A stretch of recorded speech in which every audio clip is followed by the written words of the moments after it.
What's up, fam? It's Tanya Talk with Tanya. Tanya J LLC. You guys know we do life, leadership, unapologetically on purpose. That means every day we are trying to help me.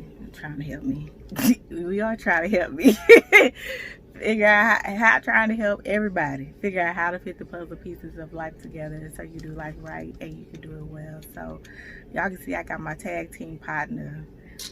My daddy not here, and my two brothers was like, my older, he was like he thought I was asking him to prepare a sermon. It was so extra. He told me, I mean, I don't be in front of the camera. I was like, oh my God. He's like, just when I had him on for the virtual convo, collab convo, I don't remember what I called it. He was like, that it took everything. I said, I didn't know you was this nervous. And then my little brother, he was like, I ain't talking, and left. As soon as we said we was pissed to dip, I was like, you just gonna go like this, like. So, well, at least they was calling and checking on me. If you've been watching this week, this is full disclosure week, and so basically I was sharing that past 7 months now I've been battling an unknown chronic illness because they don't know what it is. However, when I do go, I do get a new something wrong. Yay, but it's not that. But I don't know what day. Probably was last week by now. I had a major episode, so I probably will have some brain fog. So I shook my brains for 6 hours straight. That was Friday. Last Thursday. Yeah, 6 hours straight with going into Friday seizures. Morning.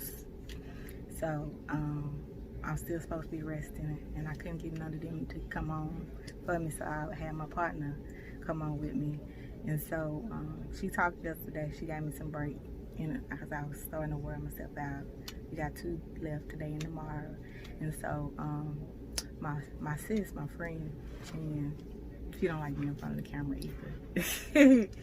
But I had went to an appointment last week that she took me to, and I had asked her after she had took me back home, and I said, do you think that it wouldn't be fake, me walking in faith, since my mama brought it up, it wouldn't be me walking in faith if I got a cane? And the reason I asked, is because I haven't been able to walk at least straight, like at least 4 months, but the whole time it's gotten very debilitating. And so I was like, what would it look like? Would I not be believing God for my healing and faith if I got a cane? And more or less her words was, she said it would be you believing God that He is helping you to walk by faith with assistance while He's working your faith, and He's working and He's helping you basically through into your healing. I'm paraphrasing, but y'all get what I'm saying. And so this full disclosure week, so if you see me out in these streets, you're gonna see my little cute little cane. I might get another color. Y'all know me, I like different colors like my glasses.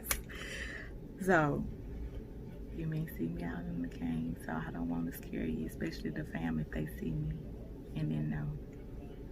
So yeah, and it was hard because I was like, I don't want cane. Like, it's not that bad. Like, that's what I was telling myself. However,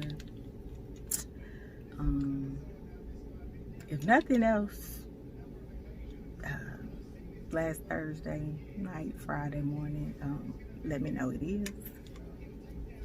And if they allow me out the house again, I'm for sure I'm gonna have to be obedient. And so yeah, and so I guess I would say, or why I'm even bringing that up is that, sometimes you have to not assume that getting help, whether it's with medicine, whether it's going to a doctor, whether it's trying alternative things, whether whether it's getting assistance like we were talking about earlier with family and friends, that is against faith or is against believing God. Because the reality is God could be putting those in your path and using those as ways to work your faith and exercise your faith in the process of your healing. What do you have to say about that, Mom? When you were saying that, it reminded me of my mom. And when she was going through her illness, she always said that, she wasn't going to use a walker, even though we felt like she needed one. But to her, she said she didn't need one. And up until almost to the end, she never really used one. She used it only for a little bit, but I take that as her faith in God was so strong that she believed that God had her all the way to the end. But it's okay if God tell you to get something to help you to walk, something to help you to move around. It's okay. Don't be ashamed of it, because that's you still being able to have life. That's God showing you that I can still heal you, and he can just snap his finger and whatever you're going through, you can be whole just that easily, so that just, like I said, that reminded me of my mom. It took me back to her, and that kind of made me a little happy, knowing that she fought to the end, even when she fell and broke her hip, she was still trying to get up out of the bed by herself with no assistance, because in her mind she felt like she could do it, yet her body wasn't able to do it. So that's, like I said about on yesterday, faith and trust in God, it works hand in hand, And I would say that's not, like I said, not just the cane, but meds. Y'all listen, especially if y'all of our color persuasion, y'all be like, I don't want to take no medicine. I don't want to take no medicine. I ain't got high blood pressure. The Lord says I'm healed. The Lord, I'm by the blood. He do. But until you can get it under control, you need to do what they say to get it in position, because he don't want you out early. And if you're not going to do it with the medicine, then you need to change your diet. You need to do something. You need to walk. You need to do something. It's the same with diabetes. Like, we have to stop being people that don't want to do what the doctors say with the medicine, but we don't want to do a natural way either. We have to do better than that, because I'm tired of us dying for stuff that we can do something about. That hurts me, when all you had to do was take your medicine and you wouldn't have had a heart attack. All you had to do was walk a little bit. All you had to do was, go to your physical meal, get all your stuff after that certain age that you're supposed to get. Do it.